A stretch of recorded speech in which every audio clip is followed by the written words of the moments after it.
అందరికీ నమస్కారం. అయితే ఒక వీడియో మీకు చాలా ఉపయోగపడుతుంది కాబట్టి ప్రతి ఒక్కరు ఈ వీడియో కంప్లీట్‌గా చూడండి. మీకంటూ ఒక ఐడియా అవేర్‌నెస్ అనేది వస్తది. అంతేకాదు నా ప్రీవియస్ వీడియోలోని 2Bకి సంబంధించి 7 మార్క్స్ అప్‌లోడ్ చేశాను. ఎవరైనా చూడకపోతే చూడండి. ఫర్దర్‌గా 4 మార్క్స్ కూడా అప్‌లోడ్ చేస్తాను. అయితే ఈ ఒక వీడియో 2Aకి సంబంధించి 7 మార్క్స్ క్వెషన్స్ జాగ్రత్తగా చాప్టర్‌కి ఒక 5, 4 క్వెషన్స్ ఇచ్చాను. జాగ్రత్తగా చూడండి. ఇది డిమోవెస్ థీరమ్. డిమోవెస్ థీరమ్‌లో టోటల్‌గా 5 క్వెషన్స్ ఇచ్చాను. ఈ 5 మీరు జాగ్రత్తగా ప్రిపేర్ అయితే ఒకటి పక్కాగా పబ్లిక్‌కి వచ్చేస్తది సప్లీలోని. Next theory of equations. దీంట్లో ఒక 5 క్వెషన్స్ ఇచ్చాను. ఇవి జాగ్రత్తగా ప్రిపేర్ అయితే చాలు వీటి నుండి ఒక 7 మార్క్ అనేది మీకు పబ్లిక్‌కి వచ్చేస్తది. ఓకేనా? నెక్స్ట్ మీరు జాగ్రత్తగా చూసుకున్నట్టయితే బైనోమియల్ థియరమ్. దీంట్లో నుండి పబ్లిక్‌కి 2 7s రావాలి. బట్ నేను ఒక 7 ఇచ్చాను. అది కూడా 4 క్వెషన్స్ ఇచ్చాను. జాగ్రత్తగా చూడండి. ఈ 4 ప్రిపేర్ అయితే ఒక 7 మార్క్ అనేది మీకు పబ్లిక్‌కి వచ్చేస్తది. అంటే టోటల్‌గా ఇక్కడికి 3 7s అనేవి కంప్లీట్ అయిపోయాయి.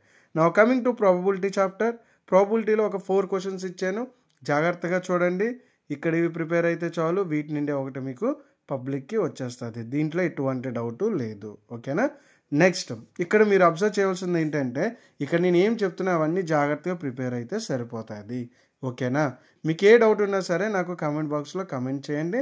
దానికి తగ్గట్టు వీడియోస్ కూడా నేను మీకు చేస్తాను. Next last chapter random variables. దీంతో 5 క్వెషన్స్ కంప్లీట్ అవుతాయి. ఇక్కడ నేను టోటల్‌గా ఒకసారి జాగ్రత్తగా చూడండి. టోటల్‌గా 3 క్వెషన్స్ ఇచ్చాను. ఈ 3 క్వెషన్స్ ప్రిపేర్ అయితే ఓవరాల్‌గా మీకు 7 మార్క్స్ 5 కంప్లీట్ అయిపోతాయి. ఓకేనా? ఇంకా మీకు ఏ డౌట్ ఉన్నా సరే నాకు ఒకసారి కామెంట్ బాక్స్‌లో కామెంట్ చేయండి.